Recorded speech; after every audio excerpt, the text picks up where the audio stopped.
It's been a while. I haven't been in touch with you guys in a long time. I know. But it's been crazy. It's been like 2 years of non-stop action for me. But I've been fine. I just thought I should come here and give you, just an update of what I've been up to, how I've been, what I'm planning. I'm sure you have lots of questions, which we'll get to later. But how are you? How are you doing? Are you keeping safe? There's a lot going on in the world right now. I mean, who knew that 2020 and 2021 would be talking about a life-threatening pandemic, but we survive, we keep working. So anyway, what have I been up to? You all know I had a baby, right? Yes, you do. All of you do. And that was 2019 when I got the news. I remember it was a very, very emotional moment for me. It took me a while to actually believe. Like, I would wake up in the morning and I'm like, am I? Really? Something in there? And it was very, very personal. My family and I prayed for this for a very, very long time. And we thank God. We thank God that He listened to our prayers and has been kind and gave us a beautiful, beautiful baby who is now more than a year. He's over a year. He's about a year and a half almost. And we're blessed. Yes, it's been a crazy 2 years. Like I said, a lot of depressing news. You switch on the TV and there's a lot happening, and it's nothing good. People are dying. All you hear is COVID-19. All you hear is COVID-19 way. But in all of that, I think for me, my ray of light, my little corner where I would go and hide and get some joy, is my baby. And so I just want to thank God, for that blessing. But I really hope you guys have been well. I hope you've been taking care of yourselves. I know it's been tough. You've lost your relatives. About a week and a half ago, we buried my aunt, and then we also lost another relative a week before that. I mean, it's been depressing. But anyway, here we are. So all I've been doing is babysitting. Trust me. No nanny. And that's by choice, no nanny. But this started from, where I was. So here's what happened. Let me first take you back to what happened, right?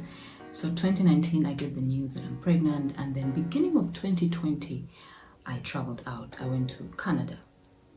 And as soon as I arrived, this was February, I started settling in. I was looking for apartments and stuff. And as soon as I was settling in like this and, getting my stuff together, I started to hear about this pandemic. I started to hear about COVID. I'm like, COVID, what's going on? But at that time, it wasn't there yet. We're hearing it from like far away, from China. And then before I knew it, things were starting to get really serious. COVID cases were going up, and I just remember waking up one day and there was a lockdown. Imagine a lockdown in winter. You're in a foreign country, you're pregnant, you're alone. That was scary. Because, my sister was supposed to come. My sister and Taj's father, they were supposed to come. And these lockdowns happened so fast that, they locked them over here. And I was over there. Whew! It was scary.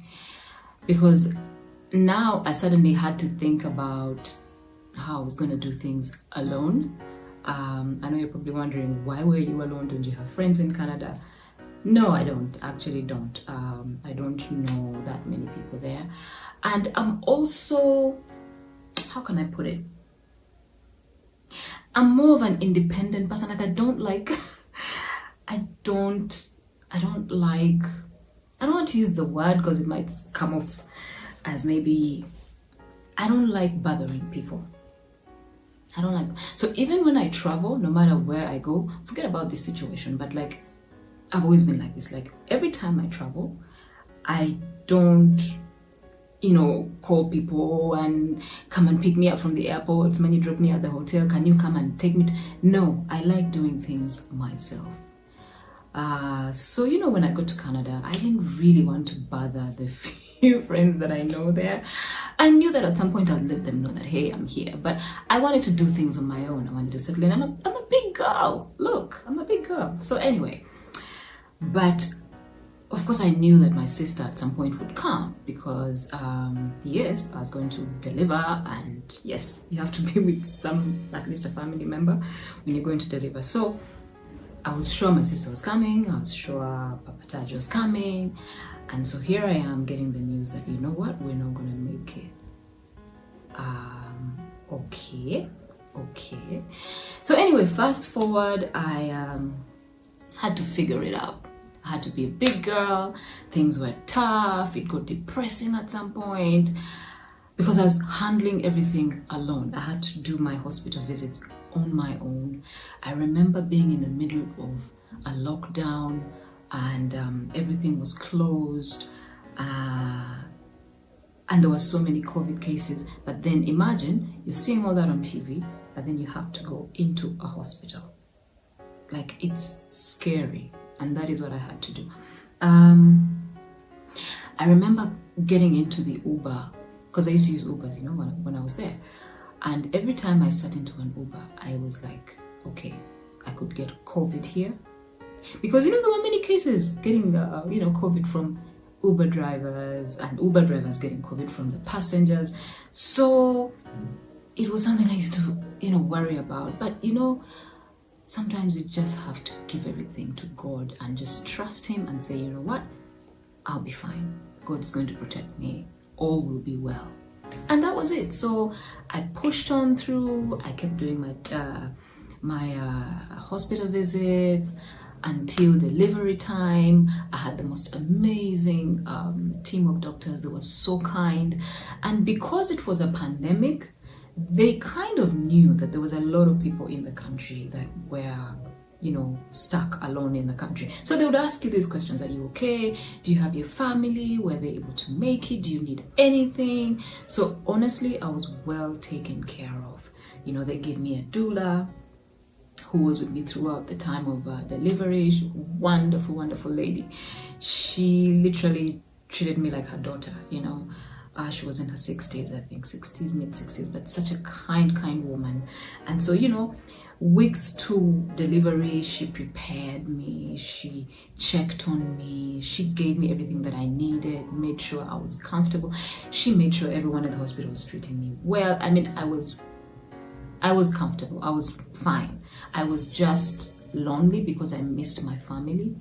I was alone, so that was my only problem. But I was comfortable. I had my apartment in downtown Toronto. I was really, really comfortable and well taken care of in that area. So I'm not complaining about that. It was more of just being alone, like you worry, you're like, what if something happens? An emergency. My family is not here. But anyway, thank God I delivered.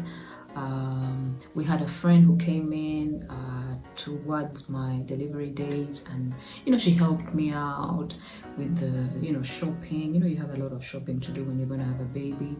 So she was there. God bless her so much. She helped me out and then took me to hospital at the time of delivery, and then picked me up after, because I was there for 3 days. I was there 3 nights. She picked me. It was a smooth delivery. Like I said, the doctors were amazing. So it was actually, there was no complications. So everything went smoothly and as planned. So by the 3rd day, I was ready, to leave the hospital. She came and picked me up and we went home, and she stayed with me for the first 2 weeks and, helped me out, as you know. And then after that, she went back home and got back to her life. But she kept coming. She kept coming a couple of times a week to help me out here and there. So that was my time in Canada. But apart from just missing my family, right, and just really being alone and sometimes just wishing and hoping I was home here, missing home food and everything. Apart from all of that, I was very fine. I was very comfortable. And I'm a very, very hardworking person, by the way. And I'm not bragging about that, but I really am. So I did everything and I was okay. I handled everything. I took care of my baby. I did all everything you need to do in a home, but on your own. Yes, I was a nakawere and everyone was like, how are you doing it alone? Somehow, by God's grace, I managed. You know, if I had to do groceries, because at that time, after I delivered, we were moving into the summer and the COVID cases went down, so it reopened and so we could get out and walk. So, you know, I'd get out, go do groceries with my little Taj in the stroller, and it was actually very fine. I was comfortable. So anyway, fast forward, I came back in at the beginning of this year. That's when I came back here. And you cannot imagine how much, I can't explain what it felt like seeing my family again. Like, I finally saw what people go through when they say, I miss home and I want to go back home. Like, I have a whole new respect for people who live out there and have lived there for like 10, 20, I don't know how they do it, because I was there for 1 year and I was done. Like, I'd had it. I love the country, don't get me wrong. I loved everything. In fact, I miss the country. I miss that place. But I needed to come back and see my family. There's sometimes when I would just sit there and cry, you know, just cry, just because I miss my family. So it was so emotional seeing my mom again. It was so nice seeing my family again. It was so nice seeing everyone. So we got back. Taj loved the weather. He loved the food. I was worried about him adjusting to the food and the weather, and it was perfect. He's good. In fact, he looked even better when we got back home. I guess it's the love, you know, the love of the family and everyone around you. So anyway, yeah, so I settled in and it's been amazing. It's been amazing. It's been wonderful being a new mom. Still up to now, I don't have a nanny, so I literally do everything alone myself. But I've got my mom here. I've got my mom around. I've got Laura. I've got my niece. They're all here, so we're good. We're good. So yeah, that's really been it for me. That's what I've been up to. There's new music that will come at some point, of course, but we're all hoping for the best. We're all hoping that life will get back to normal as soon as possible. The best thing we can do for ourselves right now is just take care of ourselves, not just physically but mentally, because this is a tough time, really. And no matter how strong you are, this will get to you mentally. It has affected me to a point, but you have to take care of yourself. You have to be deliberate about it and say, you know what? I have to take care of myself. This is what I need to do. This and this and this and this is what I need to take care of me. And then be serious about it and do it. Get some help. Get some professional help. If you need to talk to someone, do that. Don't be shy about it. But other than that, take care of yourselves. Wear your masks. Don't let your guard down. Wash your hands. Just stay home if you can. Really, there's no need to go out there if there's nothing happening. And we're all hoping that, you know, this dark cloud will pass and then we can get to normal and get back to work and do what we love and get to the stage and sing for you and you know. So yeah, that's what I've been up to. Just thought I should come here and give you a quick update and you know, just not disappear like that. It's not nice, right? So we'll talk soon. Take care of yourselves. I love you guys, and I hope we can do this more often. Maybe the next time I should take your questions. How about that? Next time I should take your questions. So I'll talk to you soon. Love you guys. Mwah, mwah, mwah.